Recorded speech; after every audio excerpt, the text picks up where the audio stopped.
Hey guys, this is HD. Listen, I wanted to just talk about Venture Capital 101. I know the information about base fundamentals of venture capital is very limited over the internet. A lot of people don't talk about it, or there might be other people who are talking about it. Maybe they talk about a lot more than you should know. I think I'll just cover some of the basic terminologies and things when we talk about venture capital. I think this will be much more clearer for you guys to understand, what goes on in venture capital world. The first thing is that venture capital has a lot of steps. Okay, I think it starts with, again, first step, deal sourcing. There is an evaluation period for any company in terms of figuring out like how what is the right evaluation, both from the founder side and from the investor side. There is a due diligence that happens before the term sheet is signed. The due diligence happens as the negotiation starts to work through the whole process. So that is a very important step. There is a term sheet negotiation after that, in terms of, again, coming up with the right evaluation, right structuring, liquidation processes, even the stock options, and then there's an investment decision. And once the investment decision is made, again, you could go into a different series rounds, Series A, Series B, Series C, etc. That all comes under the post investment monitoring side of the process. But these are like the, I would say, like the fundamental steps that you can think of in the venture capital world. So how do you identify potential investments? I think there are a lot of ways. One is networking. You have to know people around. That's why sometimes it is important to be in Silicon Valley, or in a major hub area where there are a lot of entrepreneurs who are looking to get funding. So networking can play a big role. Referrals are also big in this industry. Inbound inquiries. There could be a lot of inbound inquiries that can lead to potential investment. Assessing the business and the team, uh, and that also involves, again, basically knowing what business that you want to get in. Okay, once a potential investment passes initial scrutiny, further due diligence is conducted.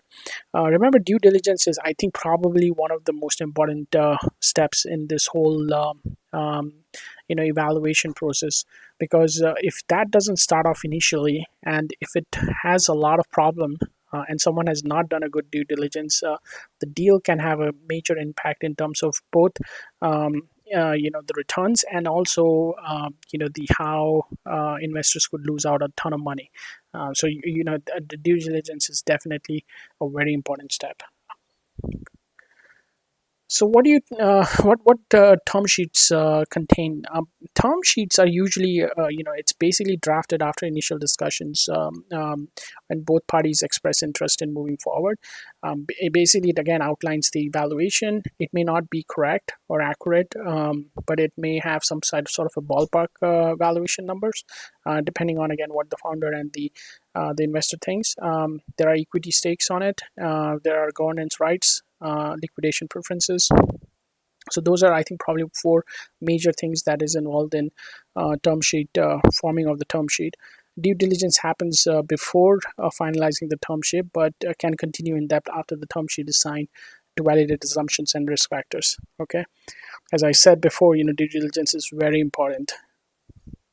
So, thinking as a venture capitalist, so when you think about forming up, again, the negotiation for your deal, when you are on the venture capital side, obviously you have to think competitively, because there are other VCs who are trying to actually get the same piece of the pie. So there are a lot of competitive rounds. Okay, when founder knows that the company could be a multi-billion-dollar company, or it might be the next big billion-dollar unicorn.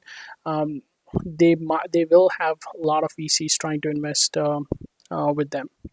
So you'll have competitive rounds. So in that case, you have to, again, make sure that you build relationship with the founders if you're a VC, and then differentiate yourself from others, that how you're going to be offering strategic guidance, better terms, access to networks, clear communication, and timely discussion or decision making can give you a good edge. And probably they will the founders would stick to you. But as an entrepreneur, if you're a founder, how are you going to think about this? So you need to focus on building a compelling vision, okay, understanding the market, and communicating clear growth and profitability strategies to investor. So as an entrepreneur, you have to have a very clear vision, and plus you should be able to communicate very effectively in order to portray what you want to showcase as a real vision to the investor. So that's why entrepreneurs should be a very good communicator. They should also vet investors as partners, ensures a fit beyond capital, like networking, industry knowledge and support. Preparation for fundraising is key. Knowing the company's financial competitive landscape and the growth plans. These are all very important aspect of forming a good deal. So as an entrepreneur, you have to think all of these things um, when you are in this phase of negotiation. I think that's about it. I'm just gonna cover. This is probably like the basic idea behind venture capital. I hope you like it. Comment below if you guys needed more information. Thanks.